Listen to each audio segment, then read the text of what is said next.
Alright mga Lodi Bros, so nagbabala ka bang bumili ng una mong inline 4 na middleweight naked? So panoorin mo muna ang video na to. Baka mapagtripan mo rin tong Bandit 650 na to. So ikukwento ko sa'yo kung anong mga goods and not so goods. So tara.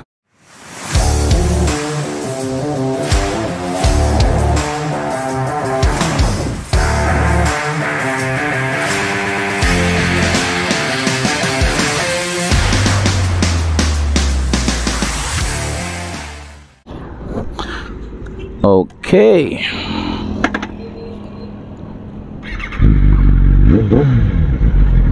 All right.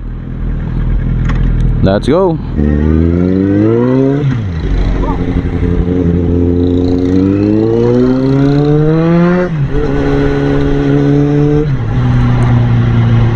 So medyo madilim sa unahan, kaya gagawin nating mabilis pero informative ang vlog na to. So una-una, isa sa pinakaunang mga goods dito is yung kanyang presyo. Wala nang brand new nito, pero sa market makakakita ka pa nito ng mga second hand or slightly used but not abused, at around mga 270, 280 hanggang 300,000 pesos. Depende syempre sa kondisyon ng motor, sa year model, pero doon naglalaro yan. So ikukumpara mo siya sa mga competitors niya like the CB650R na averaging na lang ngayon ng mga 380 hanggang 400 ang kanyang mga used na. Medyo makakatipid ka pa rin ng 100,000 or more, depende. So sulit na yun, di ba? Pero syempre we really cannot compare the CB650R dito sa Bandit 650 kasi may mga features din naman na iba na meron sa CB650R na wala dito. And syempre yung design, di ba, iba. So presyo nito mga nasa around 260, 270 hanggang 300. So goods na yon.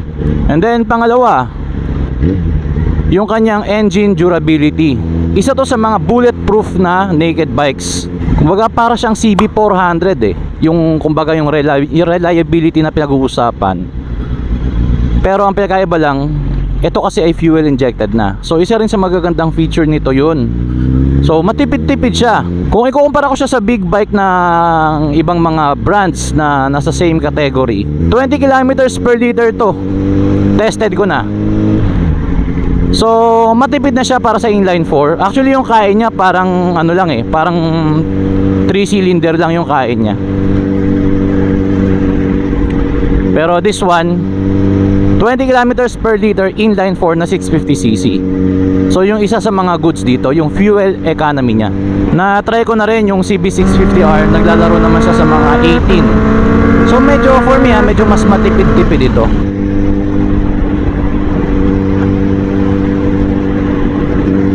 Yung Z900 naman, hindi naman natin pwede i-compare. Obviously nasa 900cc yun. Kumakain nyo ng mga around 15 to 18 kpl Pero this one 20 kpl average, not bad. And then pangatlo, yung kanyang comfort. Ay pangatlo ba? Pangapat na no? So yun, yung susunod is comfort. Isa to sa may pinaka-komportabling upuan, hindi lamang sa driver kundi pati sa passenger. Napakaganda ng upuan ito. Ang lambot, malapad, pati doon sa angkasan. Hindi katulad ng mga typical na mga sport naked ngayon na matitigas, na talagang rereklamuhan ka ng commander mo. Actually nagbiyahe kami ng asawa ko sa Rio Tuba. Wala man ako narinig na reklamo sa kanya when it comes to yung comfortability. Kasi matagal-tagal din na biyahe yun Nasa 250 kilometers ang biniyahe namin. Nakarating pa kami ng Rio Tuba noon. Pero yun nga, masaya siya sa kanyang ride. Hindi naman talaga reklamador yung asawa ko pagdating sa long ride. Pero yun nga, pagka sinabi niyang masakit sa puwet, masakit talaga sa puwet. Pero ito hindi, talagang nag-enjoy siya sa biyahe.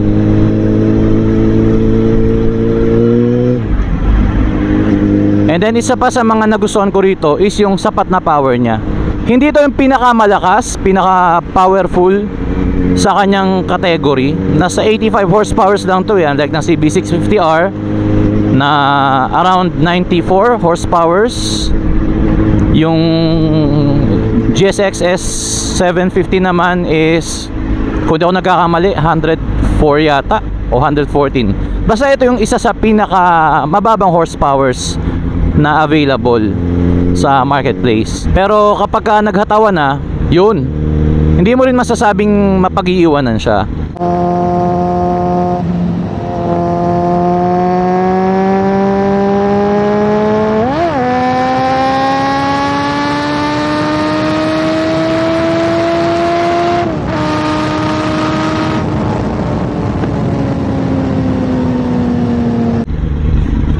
And based sa mga research ko, nagta-top speed to ng around 235 to 240 kph, which is good enough para masabi mo hindi ka naman talaga sobrang malalayo, lalo na kapag kasabayan mo mga leader bikes. Para sa akin kasi ang motor na pumapalo ng more than 200, sapat na yun eh.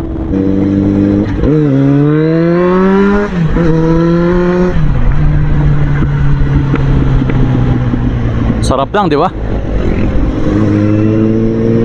Tapos yung engine niya, responsive din. Then isa rin gusto ko sa features nito is yung easy to maintain. Affordable lang ang kanyang mga parts, tulad ng oil filter na nasa 400 pesos lang, alam mo yun. Tapos magche-change oil ka, gagastos ka lang ng mga 3 litro, mga more or less 1,000 lang, depende sa langis. So ganun lang ka siyang ka cheap i-maintain.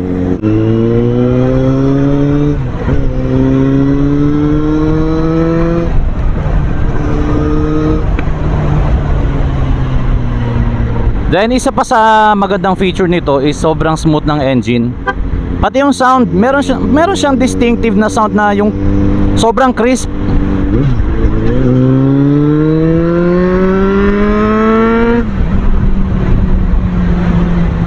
Ang sarap talagang tunog niya. Talagang nalalasap. Tapos may konting pumuputok-putok pa na ganun. Tapos yung hindi siya yung masyadong ma-vibrate. Yes, pwedeng sabihin natin na inline 4 yan, understood naman talaga na smooth yan. Meron kasing mga inline 4 na motor na hindi masyadong smooth yung kanyang tunog. So dyan kilala ang CB650R. Even sa feel, medyo mas ma-vibrate ang CB650R, especially at more than 6,000 RPM. Yan yung mga common na comment ng mga owners. Kahit ako nung nag-vlog ako ng CB650R, talagang may vibration din talaga siya. Mas ma-feel mo kumpara dito. And yung tunog ng CB650R mas magaralgal.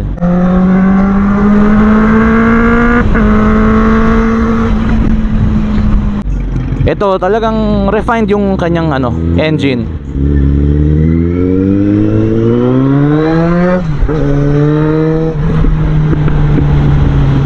And then added sa comfort yung kanyang seat height na hindi masyadong mataas. Yun ang maganda doon. Hindi sobrang taas, tapos madali mong mafa-flat foot syempre. So kung hindi ka sobrang tangkad, bagay sa'yo to.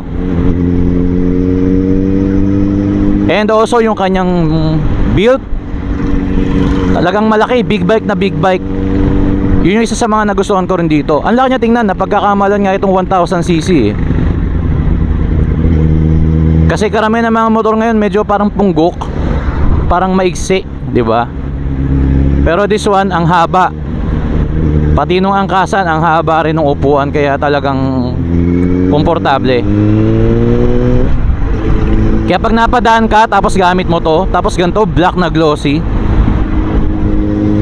bad boy na bad boy yung dating eh.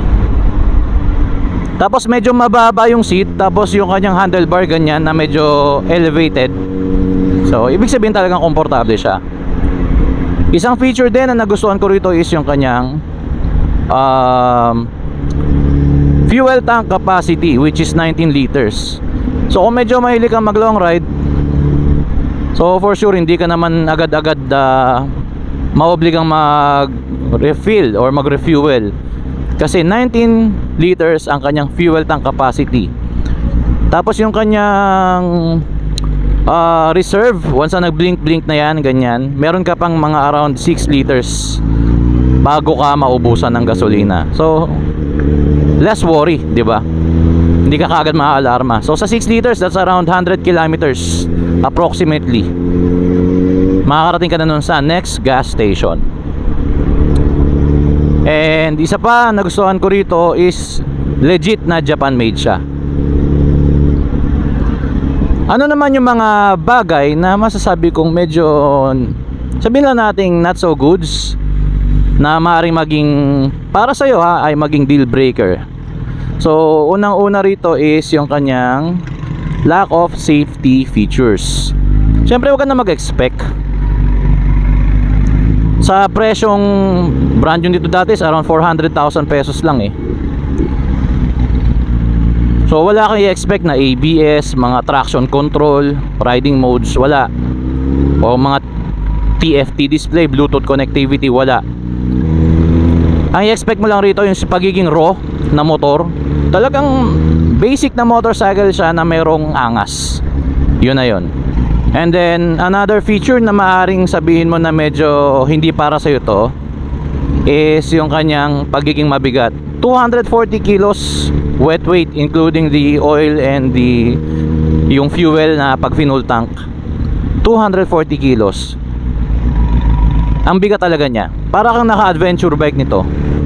So hindi ko ito i-recommend kapag medyo skinny ka, na medyo hindi ka ganun ka physically strong, kasi makikipagbuno ka rito kapag ilalabas mo sa garage. Kapag medyo nasa traffic ka, kailangan mong medyo tumukod-tukod ng paa mo, sisingit-singit konti. So kailangan medyo malakas ka dito. So hindi ko naman masyado in-exaggerate, pero alam mo yun, bakal-bakal kasi itong motor na to eh. Pero syempre, ang kapalit naman nun, dahil nga mabigat siya, dahil puro bakal, masasabi ko naman talagang matibay ang motor. Hindi siya katulad ng iba ng mga konting tama lang nagka-crack, marupok, dahil masyadong pinagaan yung frame. So may mga ganong mga motor na sa ibang brand na nagkaroon ng issue sa kanyang frame dahil hindi masyadong matibay. And last but not least, para masabi mong hindi to para sa'yo is syempre yung kanyang availability ng mga parts locally ha. Kasi online marami naman, tulad ng mga oil filter at mga ibang parts na kailangan mo like brake pads. Order ka lang talaga online, maghintay ka lang mga 2 weeks, depende sa location mo.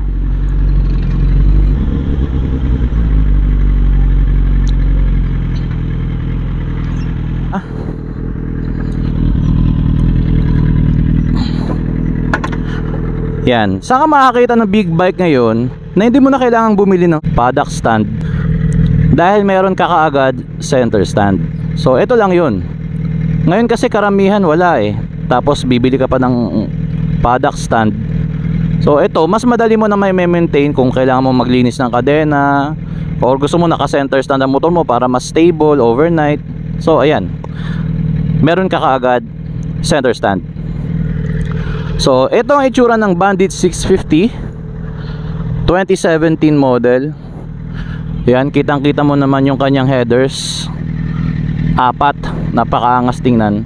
When it comes to braking, sakto lang, hindi siya ang the best, pero pwede na rin. Maganda naman yung brand niya, Tokiko. 4-pot calipers yan, double disc brake. Tapos sa likod naman ay single disc brake. Tapos gaya ng sinabi ko kanina, yung upuan maganda, malambot. Shout out. So ayan, tapos yung kanyang semi-digital na instrument panel, na ang gusto ko rito is yung meron siyang tachometer na may karayom pa, yung analog pa.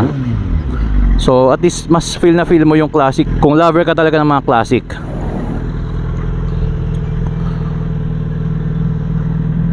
So ayan, Suzuki Bandit 650. Yung engine niya punong-puno, kaya napagkakamalang 1000cc yan.